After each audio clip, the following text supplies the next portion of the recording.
It's late. You know it's late because you've already told yourself twice that you're going to bed soon. But here you are. Screen glowing. Something playing in the background that you're not really watching. And somewhere in the back of your mind, there's a list. The list you made this morning, or maybe last Sunday night, when you felt that spark, that brief window where you believed things were about to change. You were going to wake up early. You were going to put in the hours. You were going to finally start building the thing you keep telling people about. And now it's the end of another day, and the list is sitting exactly where you left it, untouched. Again, you want to know the worst part? It's not that you don't know what to do. You know exactly what to do. You've known for weeks, maybe months, maybe longer than you want to admit. The worst part is watching yourself not do it. Like you're standing outside your own body, screaming at yourself to move, and nothing happens. And every night that passes like this, a voice gets a little louder. A voice that says, maybe you're just not the type of person who follows through. Maybe some people are built for big things, and you're not one of them. Maybe you should stop pretending. I need you to hear me right now. That voice is a liar. And I don't say that to make you feel better. I say it because a man who spent 20 years studying over 500 of the most successful human beings who ever lived proved it. What Napoleon Hill discovered is that you do not have a discipline problem. You never did. You have a desire problem. And there is an enormous difference between the two. One is a character flaw. The other is a missing ingredient, an ingredient that Hill identified, documented, and left behind like a blueprint for anyone willing to actually use it. Most people read his words and nod along and do nothing. Tonight, you're not going to be most people, because what Hill taught about forcing yourself to work is the opposite of what you think it means, and when it finally clicks, you will never experience procrastination the same way again.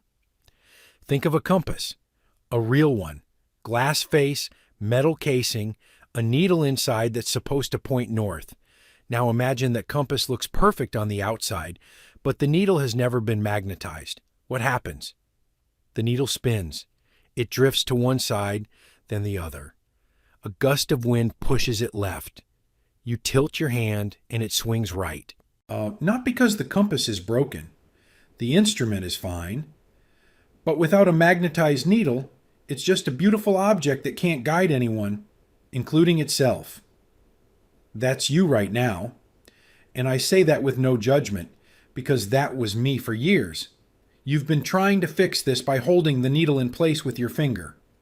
Every productivity system, every morning routine, every app you downloaded and used for 3 days. That was you manually forcing the needle to point north. And the moment you lifted your finger, the moment your willpower dipped, the moment life pushed back, the needle spun again. And you called that laziness. You called that proof that something is wrong with you. But nothing is wrong with you. Your needle was never magnetized, and you cannot force an unmagnetized needle to hold a direction. You can only magnetize it. And when I tell you what Hill discovered after 20 years of research, the very first principle he placed above all others, you'll understand why everything you've tried until now was never going to be enough. In 1908, a young journalist named Napoleon Hill walked into the office of Andrew Carnegie, a man who had come to America with nothing, who couldn't read or write as a child, and who built a steel empire so vast that when he sold it, the price was equivalent to billions in today's money. Carnegie didn't bring Hill into that office to give him business advice. He brought him in because he believed there was a hidden philosophy behind all great achievement, a set of principles that every successful person used, whether they knew it or not. And Carnegie told Hill something remarkable. He said the secret of success would appear in every chapter of what Hill would eventually write, but it could not simply be handed to someone. It had to be discovered by a mind that was ready to receive it. Carnegie believed that when the student was ready, the principle would reveal itself, not through instruction, but through the stories of those who had lived it. Remember that as you listen tonight, the secret is embedded in what you're about to hear. Your job is to be ready to see it. Hill took Carnegie's assignment. It consumed 20 years of his life. He interviewed over 500 of the most accomplished people of his era: Thomas Edison, Henry Ford, John D. Rockefeller, Alexander Graham Bell, Theodore Roosevelt. He studied the architecture of their minds, and when he was finished, he published his findings in a book that has now sold over 100 million copies. And the very first principle Hill placed in that book, Chapter 1, Page 1, before faith, before planning, before persistence, before any of it, was desire. He called it the starting point of all achievement. And he wrote something that stopped me the first time I read it. Hill said, "The starting point of all achievement is desire." Keep this constantly in mind. Weak desire brings weak results, just as a small fire makes a small amount of heat. Read that again in your mind. A small fire makes a small amount of heat. That's not poetry. That's physics. And Hill is telling you that the same law applies to your ambitions. If your desire is a flickering candle, a vague wish, a wouldn't it be nice, it will produce a candle's worth of heat, and barely enough to warm your hands, let alone forge a life. But if your desire is a furnace, specific, consuming, white hot, it produces a force that melts steel. That's what Hill documented in 500 lives over 20 years. And this is the part most people miss. When Hill said desire, he did not mean wanting something really badly. He did not mean hoping or wishing or daydreaming. He meant something closer to obsession, a state of mind where the thing you want occupies your thoughts so completely that your subconscious mind begins reorganizing itself around it, pulling your attention, your energy, your decisions toward it without you having to consciously force anything. That's magnetization. That's what turns a drifting needle into a compass that actually works. When I first understood this, and I mean really understood it, not just read it and nodded, I looked at my own life and felt sick because I realized I had never once had a burning desire for anything. I had preferences. I had interests. I had a rotating cast of goals that changed every few months based on whatever I'd watched or read that week. 1 month it was a business. The next month it was a creative project. The month after that it was a fitness transformation. I was spinning. The needle was swinging wildly from one direction to another, and I was calling each new swing motivation. But motivation that changes direction every month isn't motivation. It's drifting. Hill had a word for people like I was. In a book so controversial, it wasn't published until over 70 years after he wrote it. Hill described something he called drifting, and he called it the single most destructive force in human life. In Outwitting the Devil, Hill wrote that the devil's greatest weapon isn't temptation or tragedy or bad luck. It's the ability to make people drift, to float through life without ever committing to a definite direction. A drifter never makes a real decision. A drifter starts and stops based on feeling, on mood, on comfort. And the devil said something chilling. He said, "I cause people to drift until I take over their minds entirely." A drifter is someone who permits himself to be influenced and controlled by circumstances outside his own mind. When I read those words, I put the book down and sat in silence for a very long time. Because I realized that every failure in my life up to that point wasn't a failure of ability or intelligence or talent. It was a failure of direction. I had never magnetized my needle. And without that, every tool I used, every planner, every strategy was just a more sophisticated way of holding the needle in place with my finger. The moment I let go, I drifted again. So what does magnetization actually look like? Hill didn't leave this to interpretation. He gave exact steps, 6 of them, and he was ruthless about the specificity. This wasn't a feel-good exercise. This was an engineering process for the human mind. First, he said you must decide exactly what you want, not financial freedom, not success, an exact number, an exact outcome. A picture so vivid that you could describe it to a stranger in 30 seconds, and they could see it too. Because vague desire produces vague results. Always. Second, you must determine exactly what you are willing to give in return. Hill was uncompromising here. The universe operates on exchange, not charity. What will you sacrifice? What comfort will you surrender? What version of your current life are you willing to let die so the new one can be born? Third, set a definite date. Not someday. A date on the calendar that creates the pressure of commitment. A desire without a deadline, Hill said, is a fantasy dressed up as a goal. And here's where most people stop. They have the what, the price, and the date. But they never take the next step, which is the one that actually puts you in motion. Fourth, create a definite plan and begin at once. Not when you have all the answers. Not when conditions are perfect. Now. Hill said your plan doesn't need to be flawless.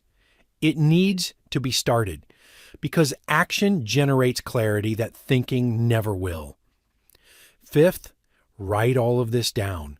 A clear, specific statement of what you want, when you will have it, what you will give for it, and your plan to achieve it. Put it on paper. Make it something you can hold in your hands. Now, the first 5 steps might sound like sophisticated goal setting.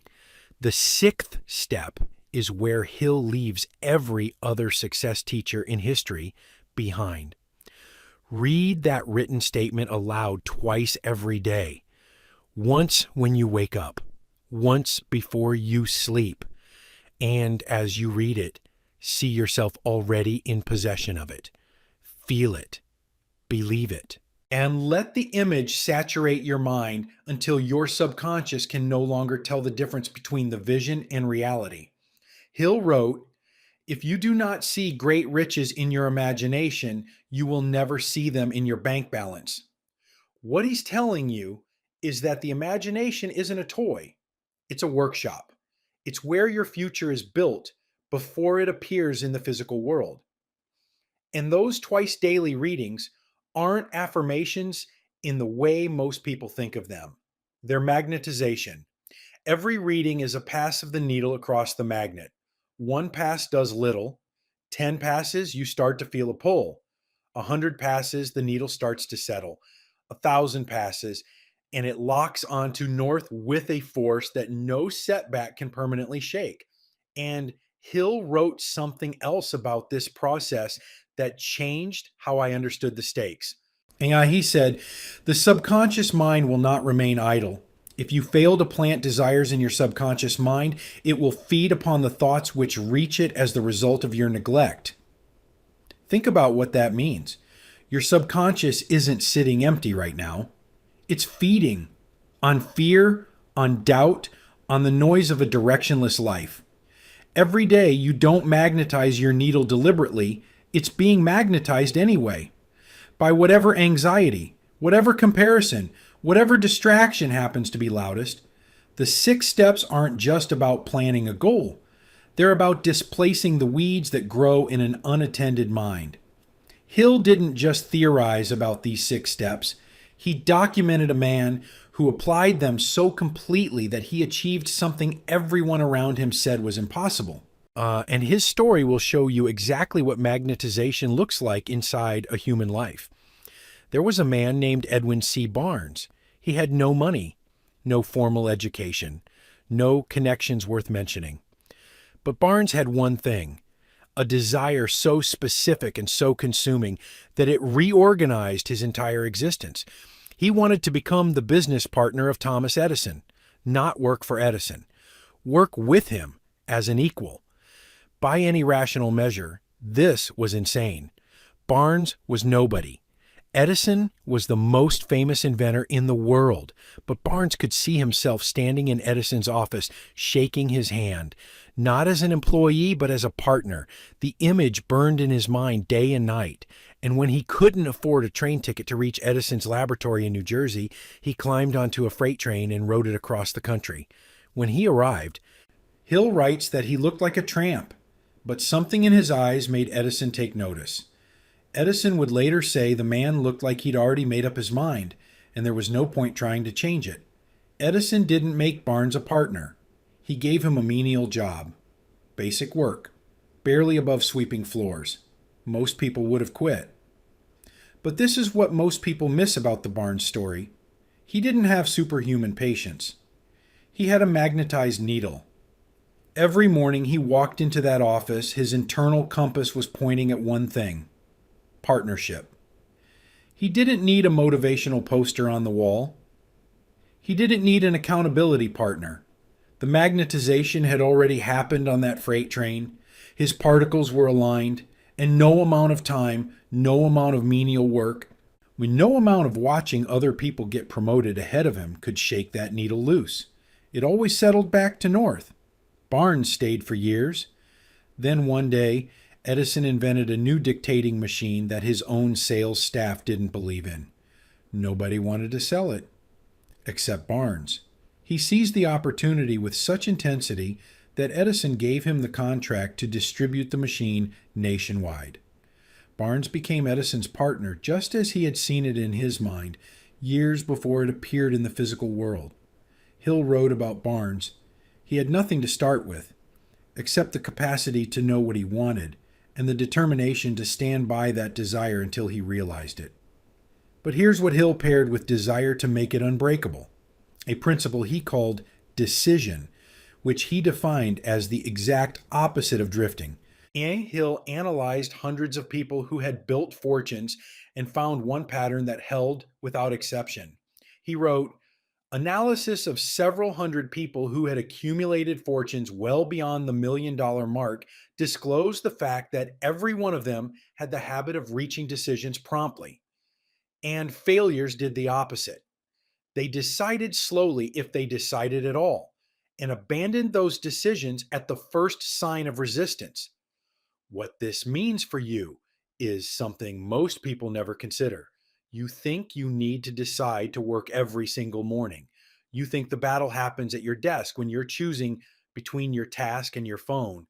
But Hill is telling you that battle was already lost because you never made the real decision. A real decision is made once, and then it is closed. Not revisited on Tuesday because you're tired. Not renegotiated on Thursday because results haven't appeared yet. Barnes didn't decide each morning to keep sweeping Edison's floors. He decided once on that freight train, and the decision was welded shut. Desire tells the needle where north is. Decision locks it there. And this is where I can tell you from experience what changes when both of these forces are working inside you. There's a moment, and it's not dramatic. It's quiet. When you sit down to work and you feel the familiar tug of distraction, the phone, the other tab, the kitchen, the pull is still there. It doesn't disappear. But there's a stronger pull now, a heavier gravity, drawing you back to the task. And you realize you're not fighting yourself anymore. You're not white-knuckling through the hour. You're just working. The way water flows downhill. Not because it's disciplined, but because the slope is there. That's what magnetization feels like from the inside. Not the absence of resistance, but the presence of something stronger than resistance. Now, I know what's happening inside you right now. Part of you is building the case for why your situation is different. Barnes lived in a different era. Ford had resources you don't have. And underneath those rational objections, there's a deeper one. What if I don't even know what my burning desire is?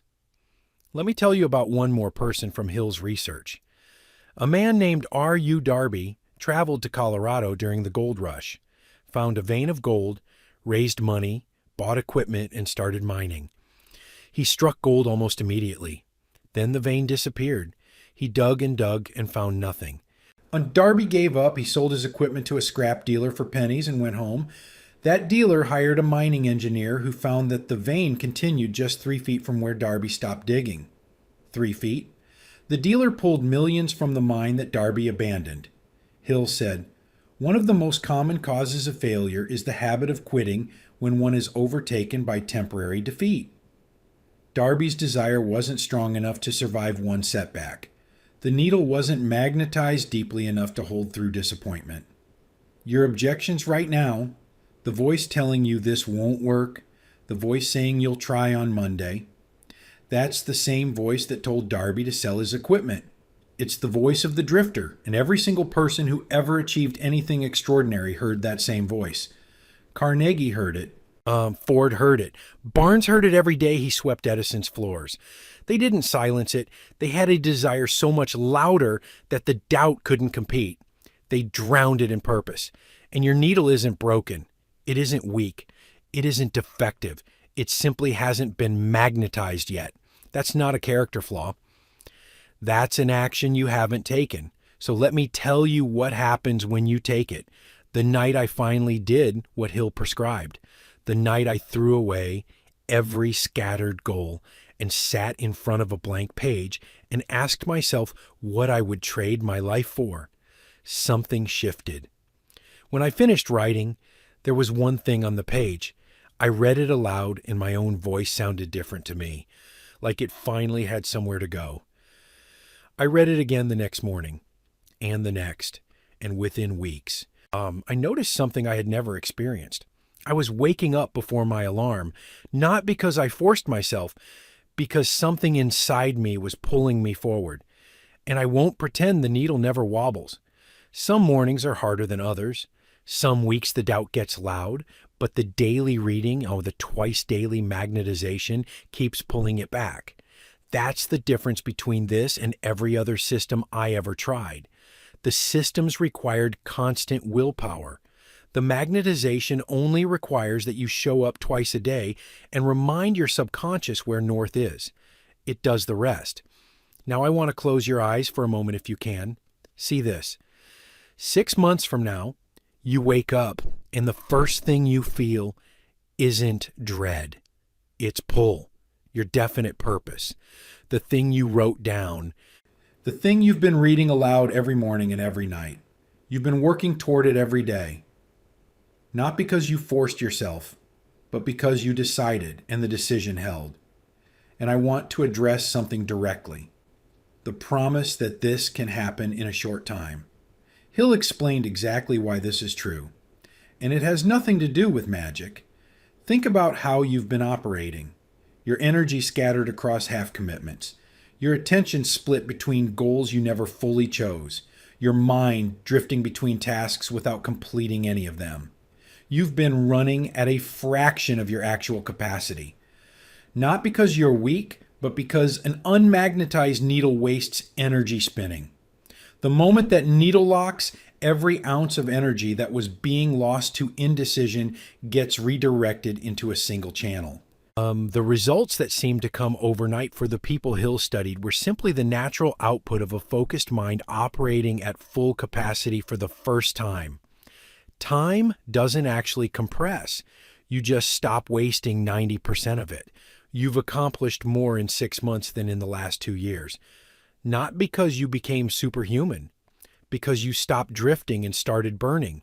The people around you ask what changed, and you can't fully explain it. Because what changed wasn't a system or a hack. Something inside you caught fire, and a person on fire doesn't need to be told to move. Hill wrote, "There is one quality which one must possess to win, and that is definiteness of purpose, the knowledge of what one wants and a burning desire to possess it." I am telling you directly, this works. And I am telling you that you are capable of it. Not because I'm trying to make you feel good, but because Hill proved it across 500 lives, and I have lived it in my own.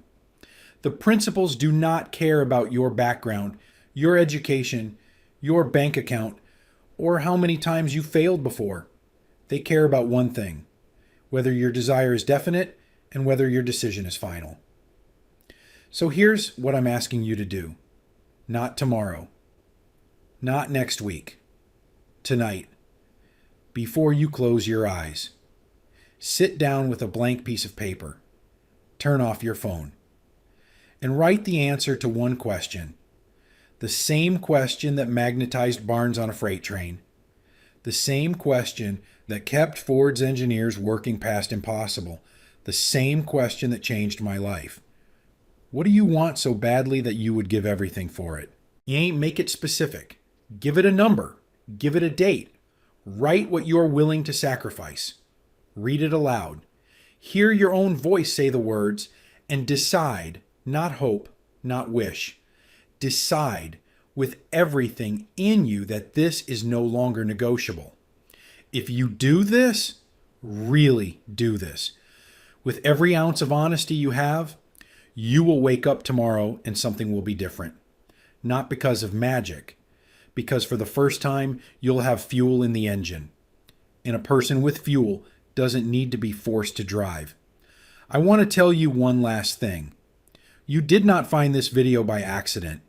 Something in you, some part that hasn't given up, some ember that's still burning despite every abandoned plan and every broken promise you've made to yourself, that part of you is still here, still listening, still hoping that tonight might be different. Napoleon Hill spent 20 years proving that ordinary people with extraordinary desire can achieve anything. Not special people, not gifted people. People who decided what they wanted and refused to stop until they had it. You have that same capacity. You've always had it. You've just been trying to navigate without a magnetized needle. Tonight, when you sit down with that blank page, you are beginning the magnetization. Every time you read that statement aloud, every time you close your eyes and see yourself already there, you are passing the needle across the magnet one more time. And there will come a morning, sooner than you believe possible, when you wake up and realize you're not forcing yourself to point north anymore. The needle just settles there on its own. And from that day forward, the question will never again be how to make yourself work. The question will be how you ever lived so long pointing at nothing. Hill wrote, "Desire is the starting point of all achievement. Not a hope, not a wish, but a keen pulsating desire which transcends everything else. This is your starting point. Take it.